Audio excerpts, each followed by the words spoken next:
सो hey everyone, आप लोग का बहुत-बहुत स्वागत है आपके अपने यूट्यूब चैनल स्टडी पॉइंट राह में। तो गाइस, जैसा कि आप सभी को पता है कि मैं आरआरबी एनटीपीसी 2025 का जीके जीएस का जो आपका रिवीजन सेट है मैं वो लेकर आई हूँ, जो आप सभी स्टूडेंट के लिए बहुत ज़्यादा इंपॉर्टेंट है। तो आप सभी को जैसा कि पता है कि आप लोगों का रेलवे एनटीपीसी का एग्जाम होने वाला है, जो आप सभी स्टूडेंट के लिए ये जो होगा, ये जो मैं रिवीजन सेट लेकर आई हूँ, ये टोटली आपके एग्जाम बेस्ड है। ये जितना भी आप प्रीवियस ईयर सेट उठाकर देख लेंगे गाइस, ये आपके एग्जाम के अकॉर्डिंग ही आपको यहाँ पे प्रश्न देखने को मिलेगा। और ये मोस्ट मोस्ट इम्पोर्टेंट है। मैं आपको जो है रेलवे एनटीपीसी का प्लेलिस्ट भी लेकर आई हूँ, जिसमें मैंने एक एक चीज को एक्सप्लेन किया हूँ। आपको एक क्वेश्चन से कितना सारा क्वेश्चन बन सकता है, उन सारी चीजों को क्लियर किए हूँ। तो आप प्लेलिस्ट पे अगर देखना चाहेंगे तो आप वहां से भी देख सकते हैं, आपका बहुत सारा कंफ्यूजन क्लियर आउट हो जाएगा।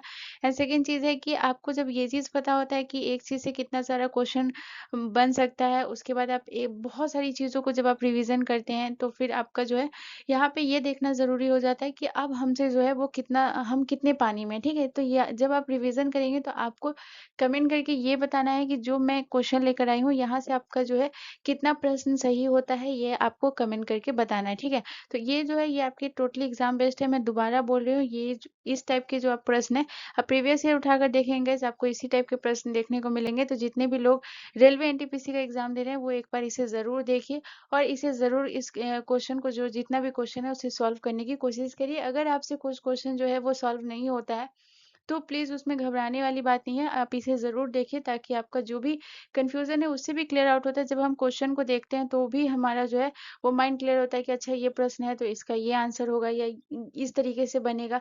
तो इसमें मैं थोड़ा-सा एक्सप्लेन भी करूँगी आप सभी के लिए, तो इसे ज़रूर एंड तक देखिएगा। तो चलिए, आज का जो है जीके जीएस का जो प्रीवियस ईयर सेट है आपका रेलवे एनटीपीसी का, जो आज का हमारा जो रिवीजन सेट है वो हमारा सेट 3 है। तो इसे हम स्टार्ट करते हैं।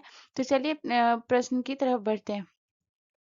तो आज का हमारा पहला प्रश्न है, क्वेश्चन नंबर 1 है। क्वेश्चन नंबर 1 कह रहा है कि भारत के कितने राज्य कोंकण रेलवे परियोजना का हिस्सा है? ठीक है, तो आपको बताना है भारत के कितने राज्य जो है वो कोंकण रेलवे परियोजना का हिस्सा है। तो आपके ऑप्शन है 2 राज्य, ऑप्शन बी 6 राज्य, ऑप्शन सी 4 राज्य, या ऑप्शन डी 3 राज्य। अब यहाँ पे क्या है कि बहुत लोग कंफ्यूज हो जाते हैं। कहीं-कहीं पे आपको जो है 4 राज्य ऑप्शन में देखने को मिलेगा और कहीं-कहीं पे जो है वो 3 राज्य देखने को मिलता है कोंकण रेलवे परियोजना का। लेकिन अगर हम बात करें तो टोटल जो है वो 4 राज्य हैं, तो ऑप्शन सी हमारा करेक्ट हो जाएगा।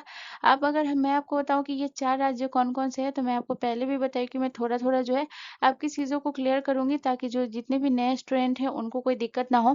तो अगर हम बात करें वो 4 राज्य कौन-कौन से हैं, तो पहला राज्य जो है वो गोवा है आपका। पहला जो है वो कौन-सा है? द गोवा है। उसके अलावा अगर हम दूसरा बात करें, दूसरा आपका कौन-सा है? दूसरा जो राज्य है ये आपका महाराष्ट्र है, ठीक है? ये सब कोंकण रेलवे परियोजना का हिस्सा है। बहुत बार एग्जाम में पूछा गया, आप प्रीवियस ईयर सेट उठाकर देखेंगे। मैं इसलिए बोल रही हूँ कि ये आपके प्रीवियस ईयर सेट के अकॉर्डिंग है, तो इसे जरूर एक बार एंड तक जरूर देखिए। तीसरा राज्य अगर मैं बात करूँ तो आपका कर्नाटक है। तो बहुत जगह सिर्फ यही 3 राज्य आपको देखने को मिलेंगे। कोंकण रेलवे परियोजना का बहुत जगह आप देखेंगे तो यहाँ पे जो है गोवा, महाराष्ट्र और कर्नाटक ही है। लेकिन चौथा राज्य भी है गाइज, ये आपको ध्यान रखना है। तो ये चौथा राज्य आपका कौन सा है? चौथा राज्य आपका केरल है, ठीक है? तो कोंकण रेलवे परियोजना का 4 राज्य जो है वो हिस्सा है, ये गोवा, महाराष्ट्र, कर्नाटक और केरल, ठीक है? अब यहाँ पे अगर हम बात करते हैं तो कोंकण रेलवे परियोजना की जो है हम मुख्यालय के बारे में बात करेंगे गाइस, कि इसका जो है मुख्यालय कहाँ है गाइस, तो ये आपको ध्यान रखना है। कोंकण रेलवे परियोजना का मुख्यालय की अगर हम बात करें गाइस, तो याद रखिएगा इसका मुख्यालय जो है ये मुंबई में है। तो ये भी आपको ध्यान रखना है। कोंकण रेलवे परियोजना का मुख्यालय कहाँ है गाइस, तो ये आपको ध्यान रखना है। इसका मुख्यालय जो है ये मुंबई में है, ये आपको ध्यान रखना है, ठीक है? और अगर हम बात करते हैं कि इसकी स्थापना कब हुई थी गाइस, तो ये भी आपको ध्यान रखना है।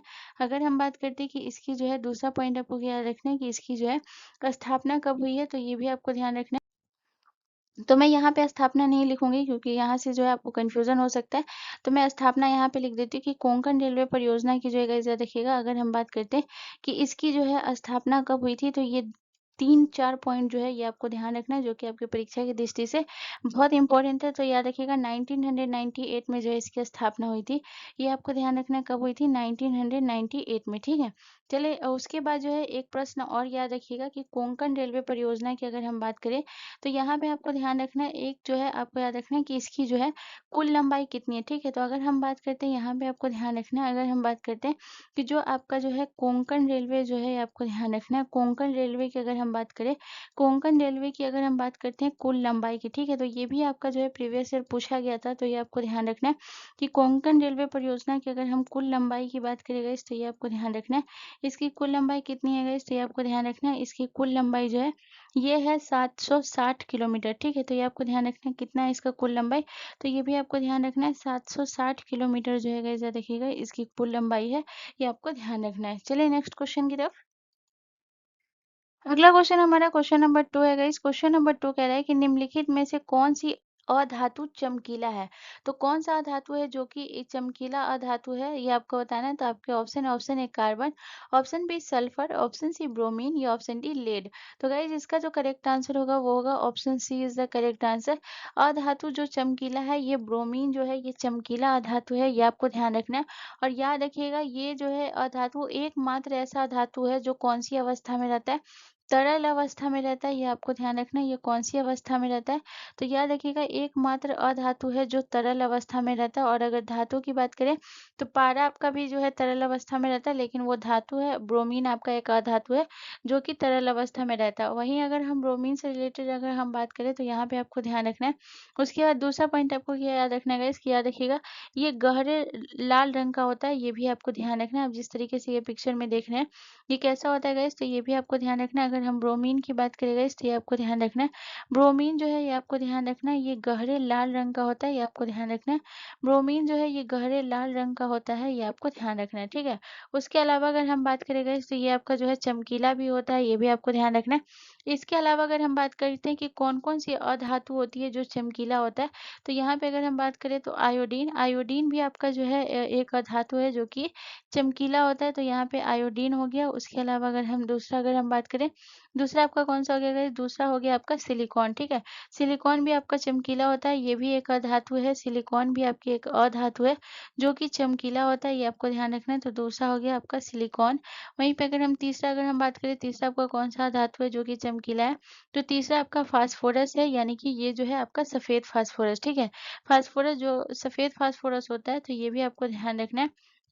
ये भी जो है आपको ध्यान रखना है, ये भी एक चमकीला अधातु है। तो यहाँ पे ज़रूरी नहीं है आपको ऑप्शन में ब्रोमीन ही दे, आयोडीन भी दे सकता है, सिलिकॉन भी दे सकता है, फास्फोरस भी दे सकता है। तो यहाँ पे आपको कन्फ्यूज़ नहीं होना है, ठीक है। चलिए नेक्स्ट क्वेश्चन की तरफ। अगला क्वेश्चन हमारा क्वेश्चन नंबर 3 है गाइस। क्वेश्चन नंबर 3 हमसे कह रहा है कि शिलांग निम्नलिखित में से किस पहाड़ी में स्थित है? तो आपको बताना है शिलांग जो है ये किस पहाड़ी में स्थित है? तो आपके ऑप्शन है, ऑप्शन ए नागा हिल्स में, ऑप्शन बी खासी हिल्स में, ऑप्शन सी मिकर हिल्स में या ऑप्शन डी गारो हिल्स में, ठीक है। तो इसका आंसर क्या होगा गाइस? तो इसका जो करेक्ट आंसर होगा वो होगा आपका ऑप्शन बी जो है करेक्ट आंसर हो जाएगा। शिलांग जो है ये निम्नलिखित में से किस पहाड़ी में स्थित है? तो खासी पहाड़ी में स्थित है।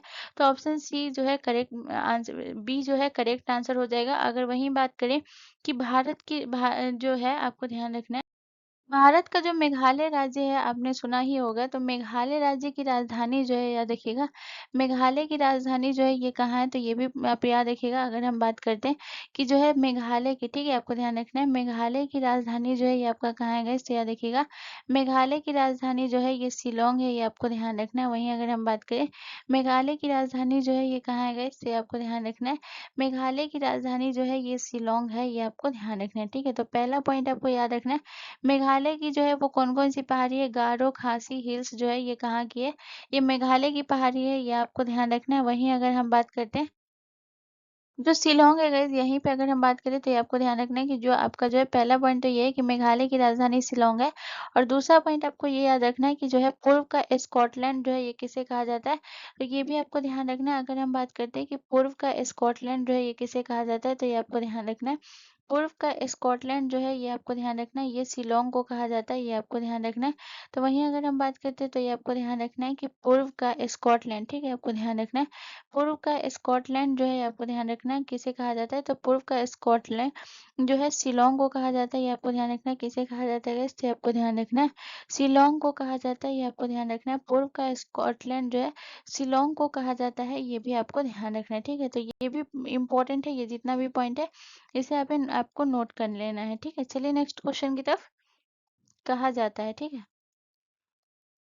अगला क्वेश्चन हमारा क्वेश्चन नंबर 4 है गाइस। क्वेश्चन नंबर 4 हमसे कह रहा है कि निम्नलिखित में से भारत का सबसे ऊंचा जलप्रपात कौन सा है? तो आपको बताना है भारत का सबसे ऊंचा जलप्रपात आपसे पूछ रहा है। बहुत इंपॉर्टेंट है, ये आपको ध्यान रखना है। तो भारत का सबसे ऊंचा जलप्रपात कौन सा है? तो आपके ऑप्शन ए दूध सागर जलप्रपात, ऑप्शन बी कुंचिकल जलप्रपात, ऑप्शन सी जोग जलप्रपात, या ऑप्शन डी नौकलाई जलप्रपात। तो गाइस इसका जो करेक्ट आंसर होगा वो होगा ऑप्शन बी जो है करेक्ट आंसर हो जाएगा। कुचिकल जलप्रपात जो है ये भारत का सबसे ऊंचा जलप्रपात है, ये आपको ध्यान रखना है। वहीं अगर हम कुचिकल जलप्रपात की बात करें तो यहाँ से एक एक पॉइंट को हम क्लियर करेंगे। तो सबसे पहले अगर हम बात करते हैं कुचिकल जलप्रपात जो है ये आपके कौन से राज्य में है? तो ये आपको ध्यान रखना है, ये भारत के कर्नाटक राज्य में है, ये आपको ध्यान रखना है। तो ये आपको पहला पॉइंट आपको याद रखना है कि ये भारत के कौन से राज्य में है? कर्नाटक राज्य में है, ये आपको ध्यान रखना है। और वहीं अगर हम बात करें कि सबसे ऊंचा है गाइस, तो ये भी इम्पोर्टेंट हो जाता है कि इसकी जो है कुचिकल जलप्रपात की जो है ऊंचाई कितनी होगी, ये मोस्ट इम्पोर्टेंट प्रश्न बन जाता है गाइस। तो ये आपको इसका ऊंचाई याद रखना है, बहुत इंपॉर्टेंट है। तो याद रखिएगा कुचिकल जलप्रपात की जो ऊंचाई है वो है 455 मीटर जो है इसकी ऊंचाई है, ये आपको ध्यान रखना है। कुचिकल जलप्रपात की ऊंचाई कितनी है गाइस? तो ये आपको ध्यान रखना है, कुचिकल जलप्रपात की ऊंचाई जो है 455 मीटर है, ये आपको ध्यान रखना है। और वहीं अगर हम बात करें कि ये कौन-सी नदी द्वारा निर्मित है, ये भी आपको ध्यान रखना है। तो अगर हम बात करते हैं कि कौन-सी नदी द्वारा निर्मित है, तो ये आपको ध्यान रखना है वराही नदी द्वारा निर्मित है। तो ये भी आपको ध्यान रखना है कि ये कौन-सी नदी द्वारा निर्मित है गाइस, तो ये आपको ध्यान रखना है, ये जो है, ये आपके जो है वराही, ठीक है? आपको ध्यान रखना है वराही नदी द्वारा जो है ये निर्मित है कुचिकल जलप्रपात, ये आपको ध्यान रखना है, ठीक है? चलिए नेक्स्ट क्वेश्चन की तरफ। अगला क्वेश्चन हमारा क्वेश्चन नंबर 5 है गाइस। क्वेश्चन नंबर 5 हमसे कह रहा है कि निम्नलिखित में से कौन सा तत्व प्रबल क्षारीय ऑक्साइड बनाता है जब ऑक्सीजन में जलता है? तो ऑक्सीजन में जलने के बाद जो है कौन सा तत्व ऐसा है जो प्रबल क्षारीय ऑक्साइड बनाता है ऑक्सीजन में जलने के बाद, ठीक है? तो आपके option A phosphorus, option B sodium, option C लोहा, या ऑप्शन डी गंधक। तो गाइस इसका जो करेक्ट आंसर होगा वो होगा ऑप्शन बी जो है करेक्ट आंसर हो जाएगा। सोडियम जो है हमारा करेक्ट आंसर हो जाएगा ऑप्शन बी, ठीक है?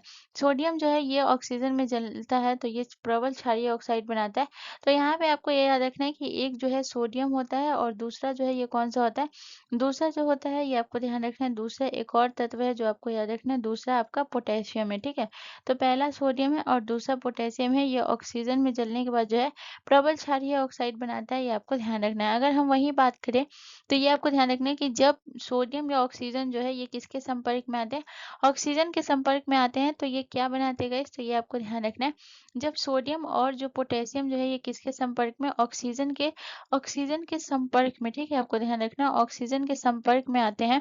ऑक्सीजन के संपर्क में आते हैं तो ये क्या बनाते हैं गाइस? तो ये देखिएगा ऑक्सीजन के संपर्क में आने के बाद जो है ये बनाते हैं सोडियम ऑक्साइड और पोटेशियम ऑक्साइड, ठीक है? तो ये ऑक्सीजन के संपर्क में आने के बाद क्या बनाते हैं? तो ये आपको ध्यान रखना है। ऑक्सीजन में के संपर्क में आने के बाद जो है ये क्या बनाते हैं गाइस? याद रखिएगा ऑक्सीजन के संपर्क में आने के बाद जो है ये आपको जो है ध्यान रखना है सोडियम ऑक्साइड बनाते हैं। ये भी प्रश्न पूछा जाता है तो ये आपको ध्यान रखना है, ठीक है? तो सोडियम ऑक्साइड बनाते हैं और क्या बनाते हैं गाइस? तो याद रखिएगा सोडियम ऑक्साइड और याद रखिएगा और क्या बनाते हैं? और पोटेशियम ऑक्साइड बनाते हैं, ठीक है? और क्या बनाते हैं गाइस? तो याद रखिएगा सोडियम ऑक्साइड और पोटेशियम ऑक्साइड बनाते हैं। वहीं अगर हम बात करें गाइस तो याद रखिएगा पोटेशियम ऑक्साइड और सोडियम ऑक्साइड का अगर हम फॉर्मूला की अगर हम बात करें गाइस तो ये आपको ध्यान रखना है पोटेशियम ऑक्साइड और सोडियम ऑक्साइड की अगर हम फॉर्मूले की बात करें तो ये होता है आपका जो है Na2O जो है इसका फॉर्मूला होता है, ये आपको ध्यान रखना है। Na2O जो है ये सोडियम ऑक्साइड का, और वहीं अगर हम पोटेशियम ऑक्साइड की अगर हम बात करें ये आपको ध्यान रखना है। वहीं अगर हम पोटेशियम ऑक्साइड की बात करें तो इसका फॉर्मूला क्या होता है गाइस? याद रखिएगा इसका फॉर्मूला जो होता है वो K2O जो है इसका फॉर्मूला होता है पोटेशियम ऑक्साइड का, ठीक है? और ये जो है अभिक्रिया करके क्या बनाते हैं? ये जो है पानी के साथ अभिक्रिया करके क्या बनाते हैं? क्षारीय ऑक्साइड बनाते हैं, ये आपको ध्यान रखना है, ठीक है? चलिए नेक्स्ट क्वेश्चन की तरफ।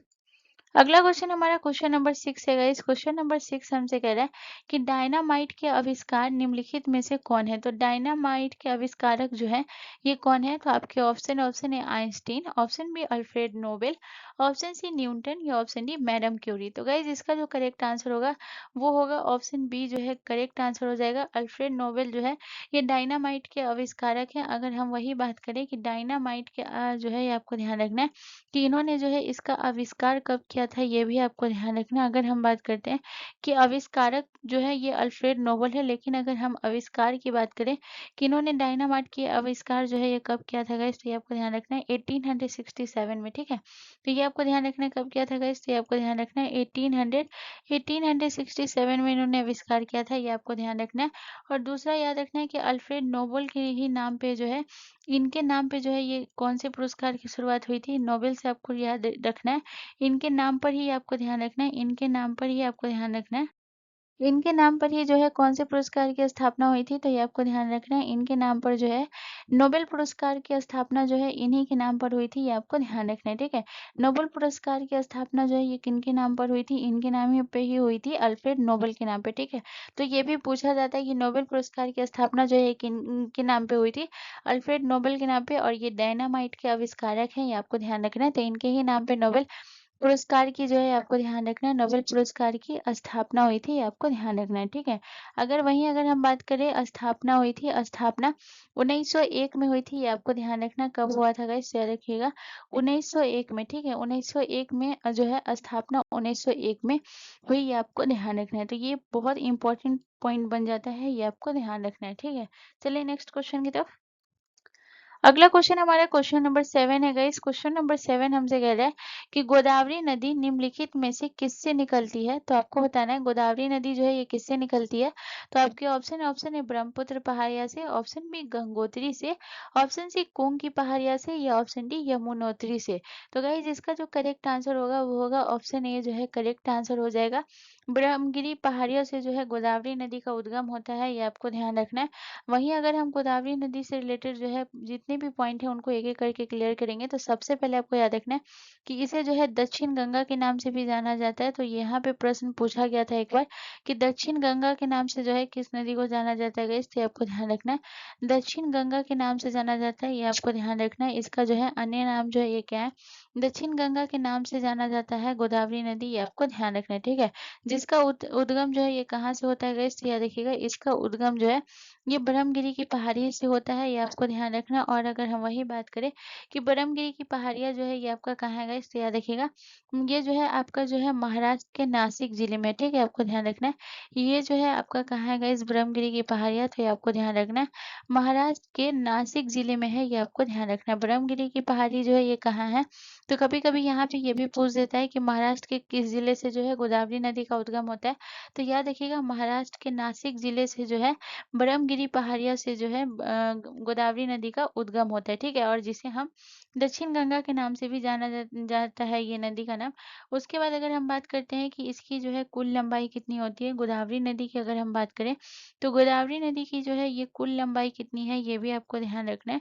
तो गोदावरी नदी की जो कुल लंबाई है गाइस, ये आपको ध्यान रखना है 2022 किलोमीटर जो है इसकी कुल लंबाई है, ये आपको ध्यान रखना है। इसकी लंबाई जो है ये कितनी है, तो इसकी लंबाई जो है गाइस याद रखिएगा 2022 किलोमीटर जो है इसकी लंबाई है, ये आपको ध्यान रखना है। वहीं अगर हम बात करते गए तो ये आपको ध्यान रखना है, दूसरा पॉइंट आपको याद रखना है सहायक नदी के बारे में, ठीक है। तो अगर हम इसकी जो है सहायक नदी के बारे में बात करें कि गोदावरी नदी की कौन-कौन सी नदी जो है सहायक नदी है, बहुत बार एग्जाम में पूछा जाता है, तो बहुत इंपॉर्टेंट ये बन जाता है। तो ये आपको ध्यान रखना है। तो यहाँ पे हम बात करेंगे किसके बारे में गाइस, ये आपको ध्यान रखना है। यहाँ पे हम बात करेंगे सहायक नदी के बारे में, ठीक है। तो सहायक नदी के बारे में बात करेंगे गोदावरी नदी की। तो गोदावरी नदी की कौन-कौन सी सहायक नदी है, तो सबसे पहले आपको याद रखना है जो कि है आपका कौन सा है गाइस, इंद्रावती नदी हो गया। पहला जो है ये आपको कौन सा हो गया, तो ये आपको ध्यान रखना है। पहला जो है ये आपको ध्यान रखना है इंद्रावती नदी हो गई। इंद्रावती नदी जो है ये गोदावरी की सहायक नदी हो गई, इंद्रावती नदी हो गई। उसके अलावा अगर हम बात करें तो प्राणहिता नदी हो गया, ये आपको ध्यान रखना है। उसके बाद जो अगर हम बात करें तो ये कौन सी नदी हो गई, वो इंद्रावती नदी नदी हो गई, प्राणहिता नदी हो गया। उसके बाद जो है अगर हम बात करें तो याद रखिएगा पेनगंगा नदी हो गया। ये सब जो है ये किसकी सहायक नदी है, तो याद रखिएगा ये सब जो है ये किसकी सहायक नदी है, गोदावरी की। तो पेनगंगा हो गया। इसके अलावा अगर हम बात करें तो वर्धा नदी हो गया, ये आपको ध्यान रखना है। पेनगंगा हो गया, इसके बाद वर्धा हो गया। इसके अलावा अगर हम बात करें तो आपका कौन सा हो गया गाइस, तो सबरी नदी हो गया। इसके अलावा अगर हम बात करें तो आपका कौन सा है, तो ये सारी जो है गाइस याद रखिएगा सबरी नदी हो गया। ये सब जो है ये किसकी सहायक नदी है गाइस, तो याद रखिएगा ये सब जो है गोदावरी की सहायक नदी है। और बहुत बार पूछा जाता है कि निम्नलिखित में से कौन गोदावरी की सहायक नदी है, तो ये बहुत इंपॉर्टेंट है, ठीक है। तो सबरी नदी, तो ये सब जो है गोदावरी की सहायक नदियाँ, ठीक है। चलिए नेक्स्ट क्वेश्चन की तरफ। अगला क्वेश्चन हमारा क्वेश्चन नंबर 8 है गाइस। क्वेश्चन नंबर 8 हमसे कह रहा है कि अंग्रेजों द्वारा स्थापित प्रथम व्यापारिक केंद्र कौन सा था? तो आपके ऑप्शन है, option A Madras, option B Surat, option C Calcutta या ऑप्शन डी मुंबई। बहुत इंपॉर्टेंट है, याद रखिएगा। तो याद रखिएगा ये कौन सा था गाइस? तो इसका जो करेक्ट आंसर हो जाएगा वो हो जाएगा सूरत। ठीक है, तो ऑप्शन बी हमारा करेक्ट आंसर हो जाएगा। इन्होंने जो है इसकी स्थापना जो है, अगर हम बात करें कि सूरत में जो है इसकी स्थापना जो है ये कब की थी गाइस, तो ये आपको ध्यान रखना है। सूरत में इसकी जो स्थापना हुई थी, जो व्यापारिक केंद्र की जो स्थापना हुई थी, ये कब हुई थी गाइस? तो याद रखिएगा 1613 में हुआ था। ये आपको ध्यान रखना है, कब हुआ था? 1613 में। और याद रखिएगा ये जो सूरत में जो हुआ था, ये आपको ध्यान रखना है, ये जो है आपको ना, ये जो है अस्थाई कारखाना था। ये भी आपको ध्यान रखना है, ये जो है आपका अस्थाई जो है कारखाना था। ये आपको ध्यान रखना है, ये अस्थाई कारखाने का स्थापना हुआ था। ये आपको ध्यान रखना है, ठीक है। लेकिन अगर वहीं पूछा जाए कि अंग्रेजों ने जो है, आपको ध्यान रखना है अस्थाई कारखाना जो है, ये आपको ध्यान रखना है। अंग्रेजों ने जो है गाइस याद रखिएगा, अस्थाई कारखाना जो है गाइस याद रखिएगा, अस्थायी कारखाना जो है ये कब स्थापित किया था और कहाँ स्थापित किया था, ये आपको ध्यान रखना है, ठीक है। तो अस्थायी कारखाना के बारे में अगर हम बात करें तो सबसे पहले याद रखना है कि इन्होंने जो है कहाँ स्थापित किया था अस्थायी कारखाना, तो ये किया था मसूलीपट्टनम में। तो ये आपको ध्यान रखना है, अंग्रेजों ने जो है अस्थायी कारखाना खोला था सबसे पहले।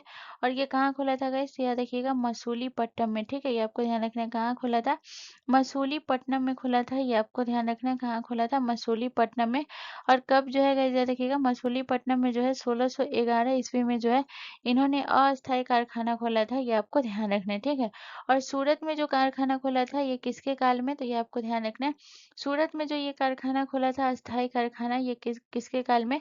तो याद रखिएगा जहांगीर के काल में। ये आपको ध्यान रखना है, किसके काल में गाइस? ये आपको ध्यान रखना है जहांगीर के जो है काल में जो है उसने जो है ये कारखाना खोला था। ये आपको ध्यान रखना है। ये दोनों जहांगीर के ही शासनकाल में खोला गया था, लेकिन बाद को में जो है मसूलीपट्टनम में जो 1611 में जो इसने कारखाना खोला था अंग्रेजों ने, तो जहांगीर ने ही इस पे रोक लगा दी थी। फिर बाद में 1613 में जो है इसने दोबारा जो है वो कारखाना को स्थापित किया था सूरत में, जो कि 1613 में किया था, ठीक है। चलिए नेक्स्ट क्वेश्चन की तरफ। अगला क्वेश्चन हमारा क्वेश्चन नंबर 9 है गाइस। क्वेश्चन नंबर 9 कह रहा है कि निम्नलिखित में से कौन सा बंदरगाह भारत के पूर्वी तट पर स्थित नहीं है? तो आपको बताना है कि भारत के पूर्वी तट पर जो है ये कौन सा बंदरगाह जो है स्थित नहीं है, ये आपसे पूछ रहा है, ठीक है। स्थित नहीं है, तो आपके ऑप्शन है हल्दिया बंदरगाह, ऑप्शन बी तूतीकोरिन बंदरगाह, ऑप्शन सी कांडला बंदरगाह या ऑप्शन डी पारादीप बंदरगाह। तो गाइज इसका जो करेक्ट आंसर होगा ये होगा ऑप्शन सी जो है करेक्ट आंसर हो जाएगा। कांडला बंदरगाह जो है ये पूर्वी तट पर स्थित नहीं है। तो कांडला बंदरगाह जो है ये आपको ध्यान रखना है, ये कौन से तट पे स्थित है? तो कांडला बंदरगाह जो है गाइस देखिएगा, ये आपके जो है पश्चिमी तट पर स्थित है। ये आपको ध्यान रखना है। कांडला बंदरगाह जो है ये कहाँ स्थित है गाइस? याद रखिएगा पश्चिमी तट पर स्थित है। और वहीं अगर हम बात करें गाइस, याद रखिएगा ये जो है कांडला बंदरगाह जो है ये आपके कहाँ है? तो ये आपको ध्यान रखना है किस राज्य में है? तो ये आपको ध्यान रखना है गुजरात में, ठीक है। ये जो है ये कहाँ स्थित है गाइस? ये आपको ध्यान रखना है गुजरात में। और गुजरात के कहाँ स्थित है गाइस? तो याद रखिएगा गुजरात के कच्छ जिले में, ठीक है। आपको ध्यान रखना है गुजरात के कौन से जिले में गाइस? तो याद रखिएगा गुजरात के जो है आपको ध्यान रखना है कौन से जिले में? कच्छ जिले में स्थित है। ये आपको ध्यान रखना है, ठीक है। गुजरात के कच्छ जिले में। वहीं अगर हम बात करें गाइस, तो ये आपको ध्यान रखना है हल्दिया बंदरगाह, तूतीकोरिन बंदरगाह और पारादीप बंदरगाह, ठीक है। ये तीनों जो है आपका जो है पूर्वी तट का हिस्सा है, ये आपको ध्यान रखना है। लेकिन अगर हम बात करें तो आपको ध्यान रखना है जो आपका जो है तूतीकोरिन बंदरगाह जो है ये जो है आपका कहाँ है गाइस? तो याद रखिएगा तूतीकोरिन बंदरगाह जो है ये आपके तमिलनाडु में है। ये आपको ध्यान रखना है तूतीकोरिन बंदरगाह जो है ये आपके कहाँ है गाइस? तो याद रखिएगा ये जो है आपके तमिलनाडु में है। और वहीं अगर हम बात करें तो आपका जो है हल्दिया बंदरगाह जो है ये कहाँ है गाइस? तो याद रखिएगा हल्दिया बंदरगाह भी जो है ये आपके तमिलनाडु में है। ये आपको ध्यान रखना है। हल्दिया बंदरगाह जो है ये आपका कहाँ है गाइस? तो याद रखिएगा ये भी आपके तमिलनाडु में है। और वहीं अगर हम पारादीप बंदरगाह की बात करें गाइस, तो याद रखिएगा पारादीप बंदरगाह जो है ये आपके कहाँ है गाइस? तो याद रखिएगा पारादीप बंदरगाह जो है ये आपके ओडिशा में है। ये आपको ध्यान रखना है, ठीक है। पारादीप बंदरगाह कहाँ है? तो ये आपके ओडिशा में है, ठीक है। चलिए नेक्स्ट क्वेश्चन की तरफ।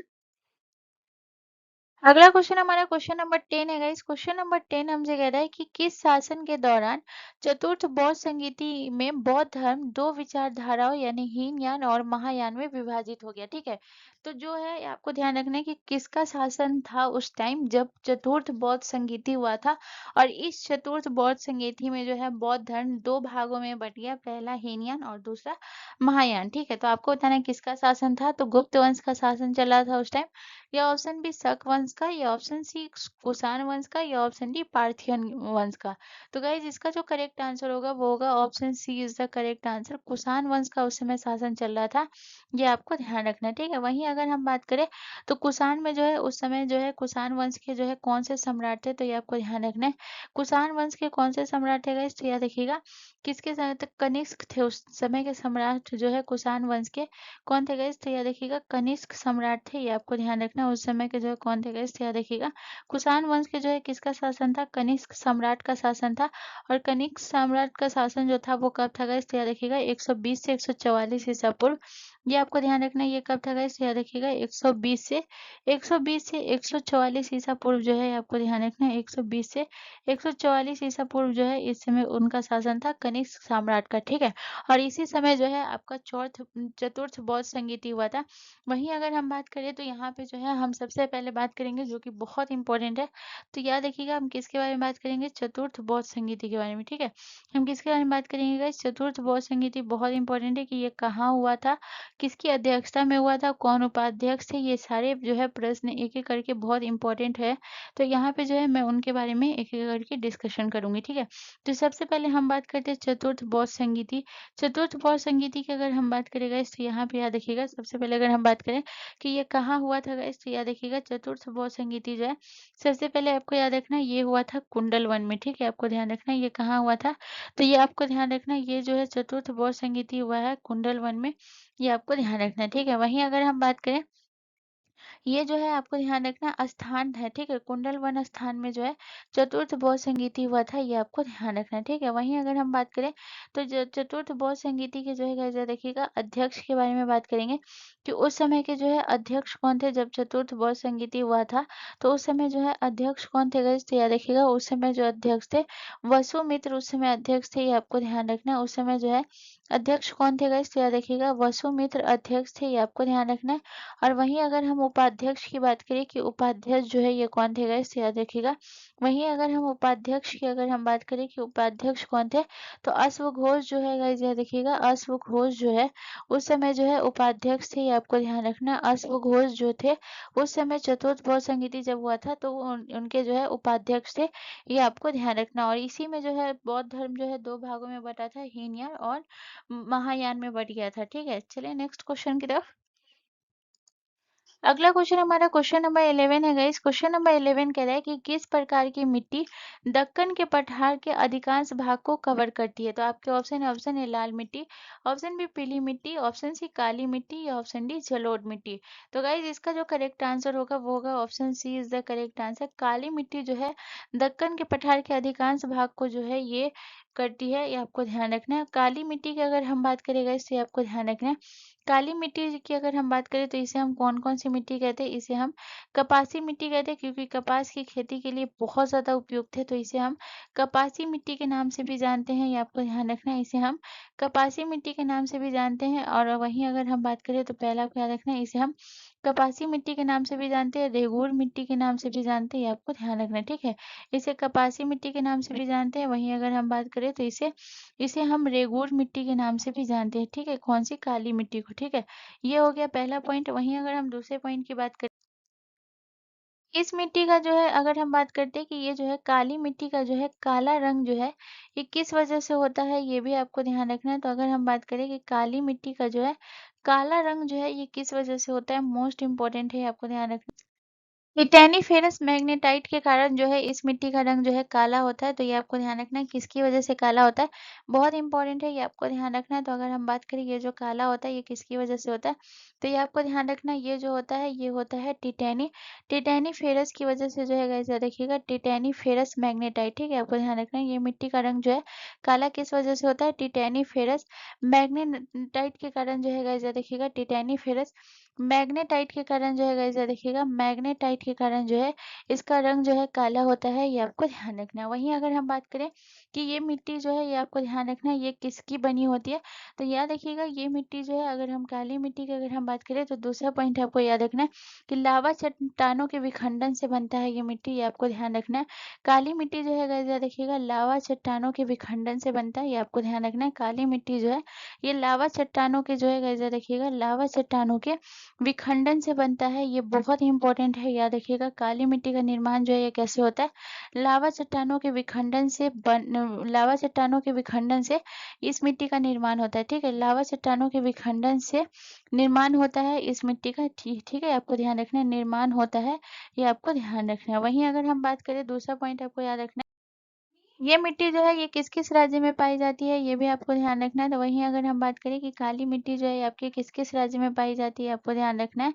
तो ये आपको ध्यान रखना है ये जो मिट्टी है ये कहाँ-कहाँ पाई जाती है, महाराष्ट्र में पाई जाती है, आपको ध्यान रखना है। ये मिट्टी जो है ये कहाँ पाई जाती है गाइस, ये आपको ध्यान रखना है। सबसे इम्पोर्टेंट पहला राज्य आपको याद रखना है महाराष्ट्र में सबसे ज़्यादा पाई जाती है।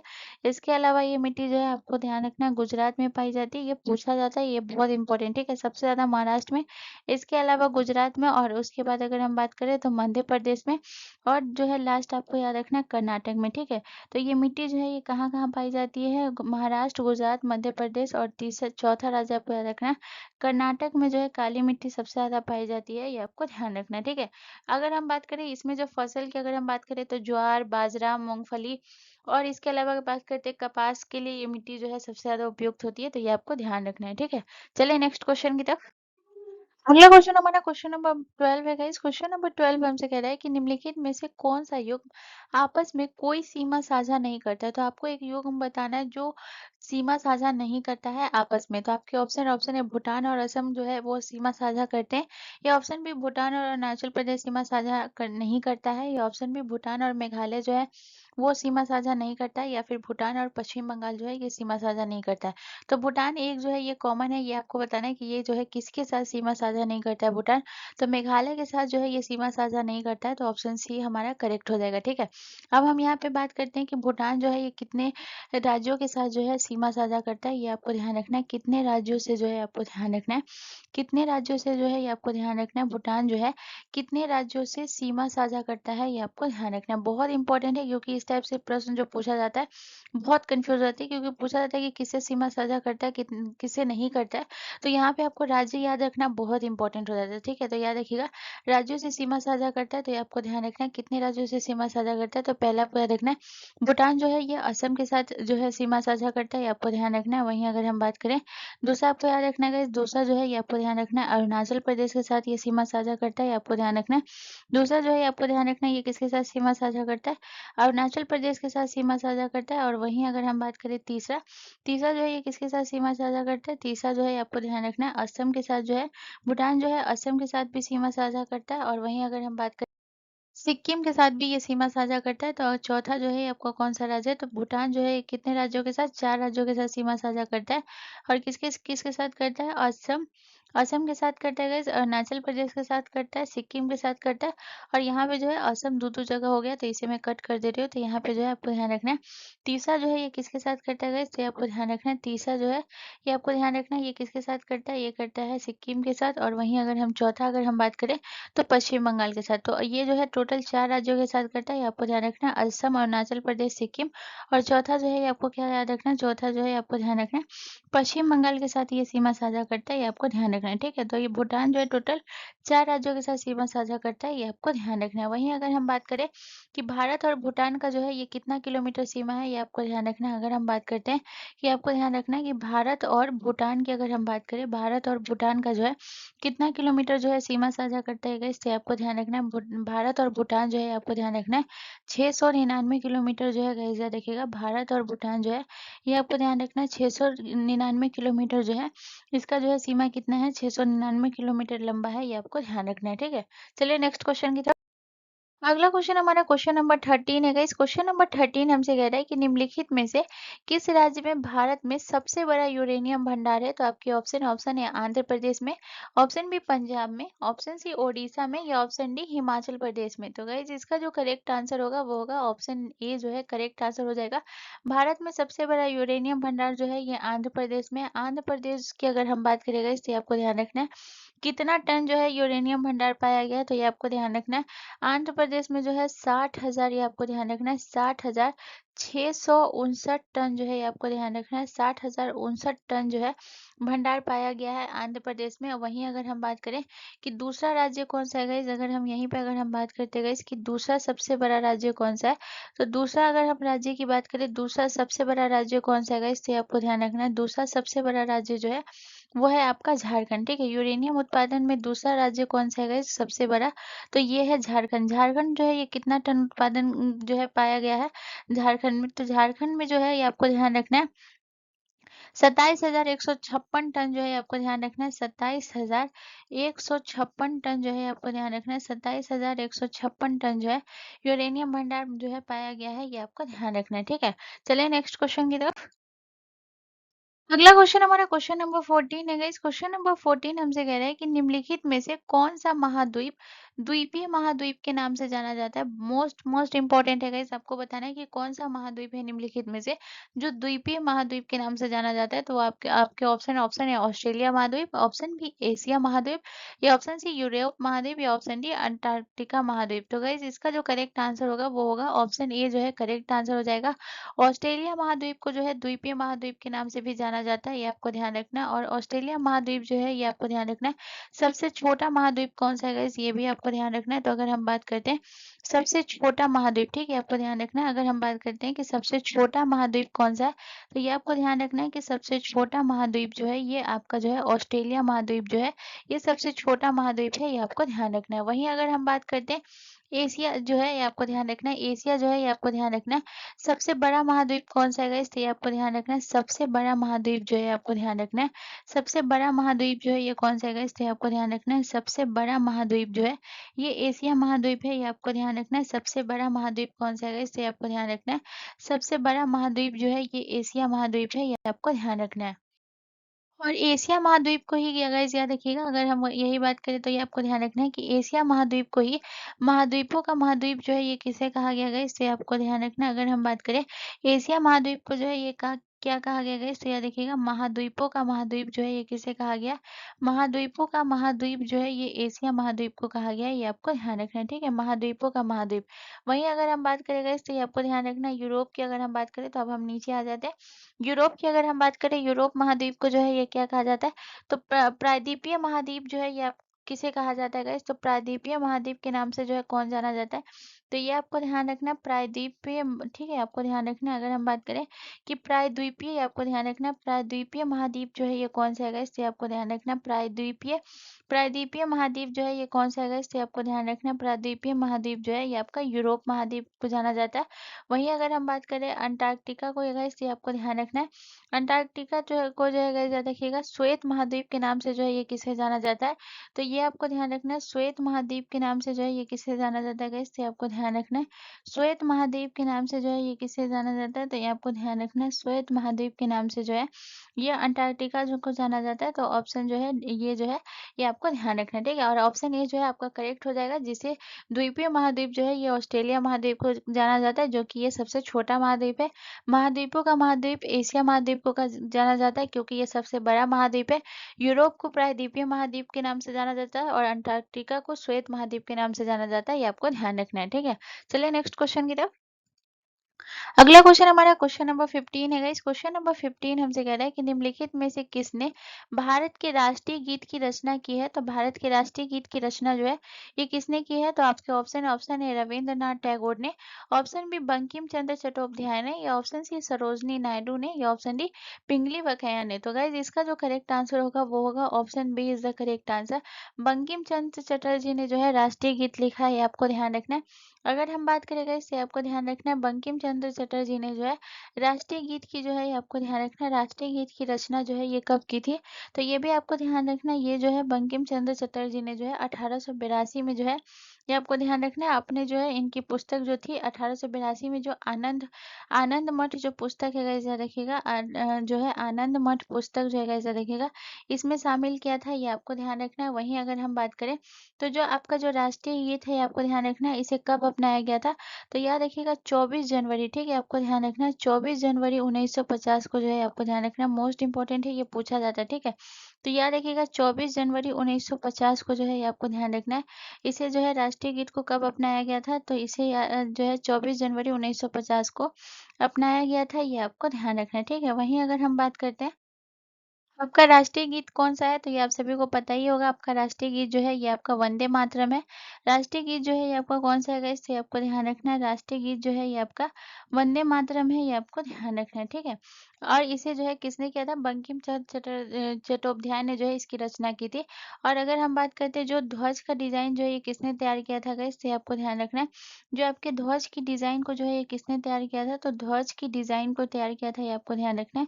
ध्वज की डिज़ाइन को तैयार किया था किसने? तो ध्वज की डिज़ाइन को तैयार किया था पिंगली वेंकैया ने जो है ध्वज की डिज़ाइन को तैयार किया था, ये आपको ध्यान रखना है, ठीक है? पिंगली वेंकैया ने जो है ध्वज की डिज़ाइन को तैयार किया था, ये आपको ध्यान रखना है। चलिए नेक्स्ट क्वेश्चन की तरफ। अगला क्वेश्चन हमारा क्वेश्चन नंबर 16 है गाइस। क्वेश्चन नंबर 16 हमसे कह रहा है कि भारत के उत्तर में कौन सा रेलवे स्टेशन है? तो आपको बताना है उत्तर में कौन सा रेलवे स्टेशन है, तो गुवाहाटी गुवाहाटी रेलवे स्टेशन है, ये ऑप्शन बी अमृतसर, ये ऑप्शन बी मद्रास, ये ऑप्शन डी जम्मू तवी। तो गाइस इसका जो करेक्ट आंसर होगा वो होगा option D is the correct answer. Bharat के सबसे उत्तर में, अगर हम उत्तर की बात करें तो ये होता है आपका नॉर्थ होता है, ये साउथ होता है, ये आपका ईस्ट होता है और ये आपका वेस्ट होता है। तो उत्तर की अगर हम बात करें तो उत्तर में आपका कौन-सा है? जम्मू तवी है। और जम्मू तवी जब उत्तर में है तो ये आपका कहाँ होगा? तो ये आपको पता होगा कि ये आपका जो है जम्मू कश्मीर में है। जम्मू तवी जो आपका जो है ये कौन से राज्य में है? ये आपके जम्मू कश्मीर में है, ये आपको ध्यान रखना है, ठीक है। और वहीं अगर हम बात करें तो जम्मू तवी की अगर हम बात करें गाइस, याद रखिएगा जम्मू तवी जो है गाइस, याद रखिएगा जम्मू कश्मीर का सबसे बड़ा रेलवे स्टेशन है, ये आपको ध्यान रखना है, ठीक है। ये आपको क्या याद रखना है गाइस, तो याद रखिएगा ये जो है आपको ध्यान रखना है कि जम्मू कश्मीर का जो है सबसे बड़ा रेलवे स्टेशन कौन सा है गाइस, तो ये आपको ध्यान रखना है जम्मू कश्मीर का सबसे बड़ा रेलवे स्टेशन जो है ये कौन सा है, तो ये है आपका जम्मू तवी है, जो कि भारत का सबसे उत्तरी रेलवे स्टेशन, ठीक है। जम्मू कश्मीर का सबसे बड़ा रेलवे स्टेशन है, ये आपको ध्यान रखना है। जम्मू कश्मीर का सबसे बड़ा रेलवे स्टेशन कौन सा है गाइस, तो ये आपको ध्यान रखना है। जम्मू कश्मीर का सबसे बड़ा रेलवे स्टेशन जो है ये जम्मू तवी है, ये आपको ध्यान रखना है, ठीक है। चलिए नेक्स्ट क्वेश्चन की तरफ।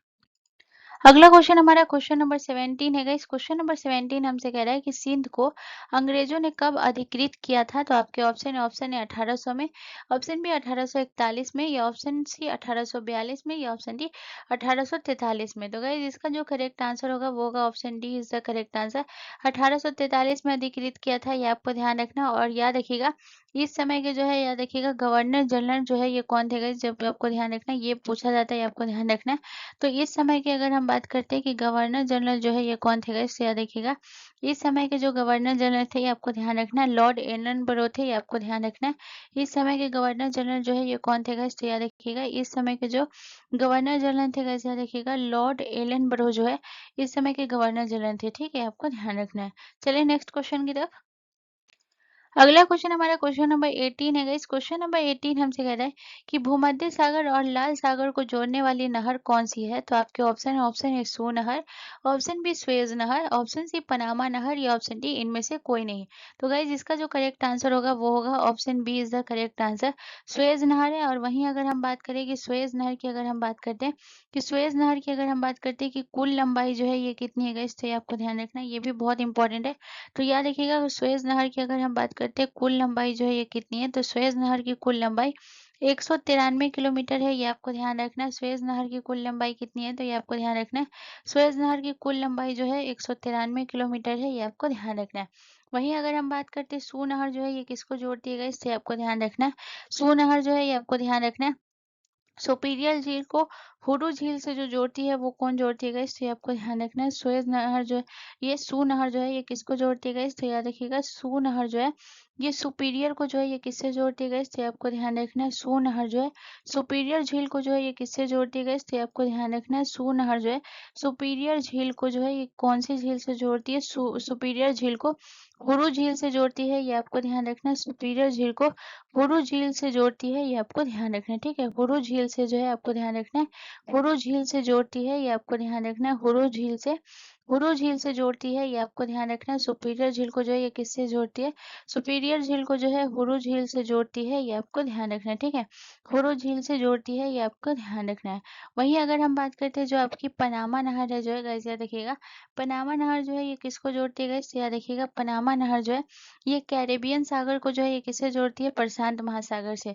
तो ये किसको जोड़ती है गाइस, तो पनामा नहर जो है गाइस याद रखिएगा ये जोड़ती है आपके जो है कैरेबियन सागर को जो है ये किससे जोड़ती है गाइस, तो ये आपको ध्यान रखना है पनामा नहर जो है ये कैरेबियन सागर को जो है ये किससे जोड़ती है गाइस, तो आपको ध्यान रखना है कैरेबियन सागर को जो है ये किससे जोड़ती है, कैरेबियन सागर को जो है प्रशांत महासागर से। ठीक है, ये आपको ध्यान रखना है कैरेबियन सागर को जो है आपको ध्यान रखना है प्रशांत महासागर से जोड़ती है। ये बहुत इंपॉर्टेंट है, बहुत बार एग्जाम में पूछा जाता है, तो ये जो है आपको याद रखना है किसी भी हाल में। ठीक है, प्रशांत महासागर से जोड़ती है, कौन जोड़ती है, पनामा नहर। आप प्रीवियस से उठा के देख लीजिए, ये सारे कितने इंपॉर्टेंट पॉइंट है गाइस।